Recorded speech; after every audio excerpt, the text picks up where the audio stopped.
Heli comet जानने से पहले हम समझ लेते हैं कि आखिर कॉमेट होते क्या हैं। ये rock, ice water, carbon dioxide से बने हुए होते हैं। कॉमेट्स में एलिप्टिकल ऑर्बिट देखा जाता है। कॉमेट्स के सेंटर में सॉलिड पार्ट को न्यूक्लियस कहते हैं। जब कॉमेट सन के पास से गुजरता है तो आइस पिघलने लगती है और सॉलिड से गैसियस फॉर्म में चेंज होकर एक टेल को बनाती है और उनके आसपास एक जायंट एटमॉस्फेयर बनता है जिसे हम कोमा कहते हैं, जिसके अंदर वाटर आइस के साथ साथ carbon dioxide, carbon monoxide, ammonia और भी अदर आइसेस पाए जाते हैं। सन की अल्ट्रावायलेट लाइट की वजह से गैस मॉलिक्यूल्स आयोनाइज होकर इलेक्ट्रॉन को लूज करने लगते हैं और सन की सोलर विंड में खुद की मैग्नेटिक फील्ड होती है जो आयन्स को पुश करके एक टेल का फॉर्मेशन करती है जिसे आयन टेल कहते हैं, और इनकी टेल करोड़ों किलोमीटर दूर तक होती है। जिन कॉमेट्स का ऑर्बिटल पीरियड 200 साल से कम होता है उन्हें शॉर्ट पीरियड कॉमेट्स कहा जाता है, और जिनका ऑर्बिटल पीरियड 200 साल से ज्यादा होता है उन्हें लॉन्ग पीरियड कॉमेट्स कहते हैं। अब तक हमने कॉमेट के बारे में एक बेसिक जानकारी हासिल कर ली है। अब हम हैली कॉमेट को समझने के लिए तैयार हैं। हैली कॉमेट सबसे खास और फेमस कॉमेट है क्योंकि इसी कॉमेट से एस्ट्रोनॉमर्स ने डिस्कवर किया कि कॉमेट्स हमारे आसमान में रिपीट विजिटर्स हो सकते हैं और कुछ 2000 सालों से इसे इंसान देखते आ रहे हैं। हैली आखिरी बार पृथ्वी के आसमान में 1986 में दिखाई दिया था और इसकी पुष्टि इंटरनेशनल फ्लीट स्पेसक्राफ्ट द्वारा की गई थी। हैली 2061 में फिर से सन के आसपास दिखाई देगा जो कि 76 इयर्स के टाइम ड्यूरेशन पर होगा। पहले तो यह माना जाता था कि कॉमेट सिर्फ एक बार सूर्य से होकर गुजरता है, लेकिन 1705 में एस्ट्रोनॉमर एडमंड हैली ने आइजक न्यूटन की ग्रेविटेशनल थ्योरी और प्लैनेटरी मोशन की थ्योरी के द्वारा कुछ कॉमेट्स के ऑर्बिट्स को मेजर किया। हैली ने यह पाया कि 1531, 1607 और 1682 में जो कॉमेट्स दिखाई दिए थे उनके ऑर्बिट्स सेम थे, और फिर उन्होंने बताया कि ये कॉमेट्स 1758 में सन के पास फिर से दिखाई देगा। कॉमेट्स की हिस्ट्री 2000 साल से देखी जा सकती है। बैटल ऑफ हेस्टिंग्स की बायोवेक्स टेपेस्ट्री में भी इसको देखा जा सकता है। बायोवेक्स टेपेस्ट्री 11th सेंचुरी का रोमन आर्ट है जो कि उस समय होने वाली घटनाओं को बताता है। टेपेस्ट्री में तो यह दिखाया गया है कि कुछ लोग कॉमेट को देख रहे हैं, और जब कॉमेट सूर्य के पास आता है तो उसमें से आइस और रॉक निकलती है और यही मीटियोर शॉवर का कारण बनते हैं, जो साल में 2 बार होता है। मई में इसे ईटी एक्रिड्स और अक्टूबर में इसे ओरियोनिड्स कहते हैं। हैली कॉमेट की साइज 15 किलोमीटर लंबी और 8 किलोमीटर चौड़ी होती है। यह बहुत डार्क होता है और इसमें रिफ्लेक्शन भी बहुत कम होता है।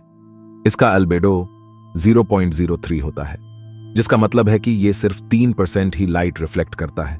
अल्बेडो का मतलब कितनी लाइट रिफ्लेक्ट हो रही है और या ऑब्जेक्ट में कितनी वाइटनेस है। अब हम इस कॉमेट के ऑर्बिट को समझते हैं। हैली कॉमेट की मूवमेंट सन के चारों तरफ बैकवर्ड मूवमेंट में होती है और ये अर्थ के ऑर्बिटल प्लेन पर 18 डिग्री टिल्टेड रहता है, और इनकी सन से दूरी बहुत ज्यादा होती है। कभी कभी तो ये सन से नेपट्यून के ऑर्बिट तक सफर करते हैं। हैली का orbital period on average 76 years होता है।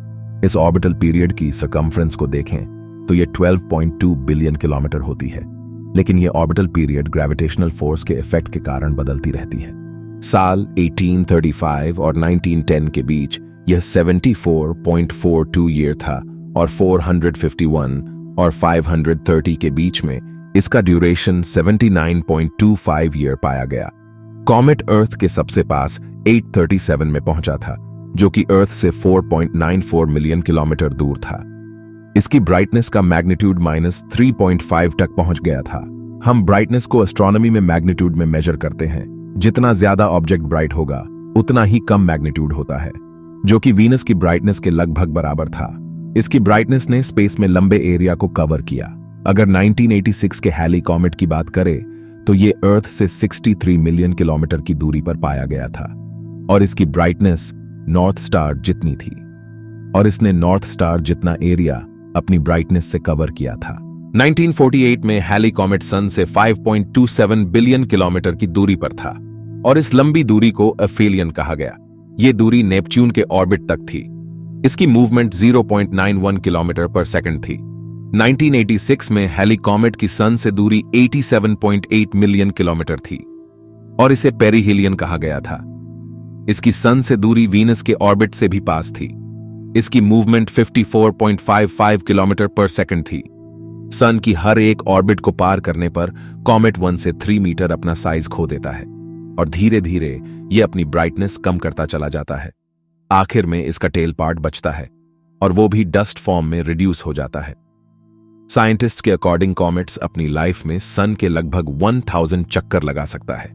हैली को अपनी ऑर्बिट में चक्कर लगाते हुए 16,000 साल हुए हैं, लेकिन अभी भी हैली की एक्यूरेट एज कितनी होगी ये बताना मुश्किल है। अब हम जानते हैं कि इस कॉमेट का नाम 1P हैली क्यों पड़ा। कॉमेट्स का नाम जनरली अपनी डिस्कवरी करने वाले के नाम के ऊपर रखा जाता है, जैसे कि एडमंड हैली ने यह प्रेडिक्ट किया था कि कॉमेट फिर से लौटेगा, तो इसी वजह से कॉमेट को हैली के नाम दिया गया। पी यहां पर कॉमेट हैली को एक पीरियोडिक कॉमेट बताता है।